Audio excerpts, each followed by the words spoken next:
All right there, everyone. President Donald Trump is poised to win big in 2020. That's what we'll be talking about on today's video. It's great to be back with you. I had to miss our video postings on Friday since I was at Grace Academy in Georgetown, Texas. We had a wonderful time there. You'll definitely want to check out Grace Academy if you're looking for a great classical education for your kids in the Austin area. Also, I know that our website and email are down. It's all my fault, as our tech guys will be happy to tell you. I tinkered in a way that I shouldn't have, but it all should be up and running very, very soon. So I appreciate your patience on that. The one and only, the great Patrick J. Buchanan has an article out entitled, "Has Trump Found the Formula for 2020?" where he argues that the stunning approval ratings for Trump's State of the Union address last week indicates nothing less than a massive coalition that should sweep him comfortably back into office in 2020. Pat looks first at the approval numbers. According to two polls, one from CNN and the other from CBS, Trump's State of the Union address met with the approval of 76% of all viewers, 97% of Republicans, 82% of independents, and if you can believe it, even 30% of Democrats. An astonishing 72% agreed with the president's plans for securing the border with Mexico. But what Buchanan notices right away is that President Trump didn't just give a resounding, unapologetic defense of border security and the building of the wall. He focused in on the two major issues that the Democrats have been celebrating across the nation since they took power in the House: abortion on demand and a renewed call for socialism. Abortion and socialism. So Trump stuck the knife in the Democrats rather quickly about their rather on-again, off-again love affair with socialism. Alexandria Ocasio-Cortez, who's the latest, she's becoming the new face of the Democratic Party. She's called for a 70% income tax rate. Bernie Sanders has actually called for a tax rate as high as nearly 80% on estates worth $1 billion or more. They're talking about Medicare for all. Kamala Harris is talking about a single-payer health care system. And so Trump just tore right into all of that. He said America will never, ever be a socialist nation. We are a nation of freedom, not coercion. We're a nation of liberty, not governmental tyranny. And we will never, ever be a socialist nation. Right after he said that, it was classic. You had the camera pan in on the scowling face of Bernie Sanders.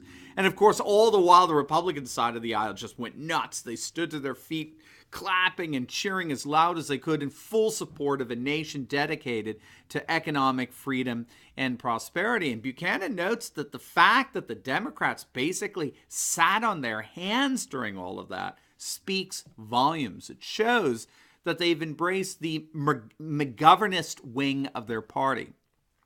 What you have to understand is that whenever the Democrats suffer a major defeat for the White House, what they tend to do is they lurch way, way to the left. This is what they did after they lost to Richard Nixon in '68. They embraced the far left-wing ideology of George McGovern. And of course, they lost and ended up losing in a landslide. It happened again with Reagan when he won in 1980. They embraced the ultra-left Walter Mondale. Again, they lost in a landslide. They lost to Trump with their center-left globalist candidate Hillary, and now they're running to embrace their McGovernick far left-wing nuts like Ocasio-Cortez and Kamala Harris and Elizabeth Warren and the like. Simply put, if history is our guide, that means that they're going to lose in 2020. It's already turning into a real disaster for them. And then again, rather stunningly, Trump went after the ultra-feminist love affair with abortion on demand. He absolutely excoriated the legislature in New York when lawmakers stood up and cheered with delight over the passage of a partial birth abortion bill that allows a baby to, in Trump's words, to be ripped from his mother's womb moments before birth. And then he took the governor of Virginia, who actually went so far as to defend the practice of after-birth abortion, or better, infanticide. He ripped into him, and he called on Congress to build a culture that loves and protects and cherishes innocent human life as an affirmation of the fundamental truth that all children, born and unborn, are made in the holy image of God.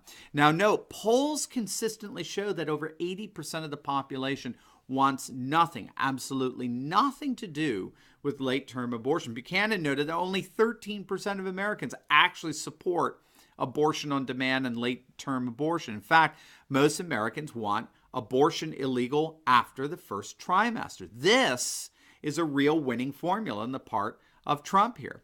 Border security, economic liberty in the context of economic nationalism, and a thoroughgoing pro-life message. In fact, Buchanan rightly asked, have we ever heard such a pro-life State of the Union? Has there been another president that has so unapologetically defended the rights and sanctity of the unborn? It was absolutely stunning. Moreover, it looks more and more likely that Virginia is going to flip red.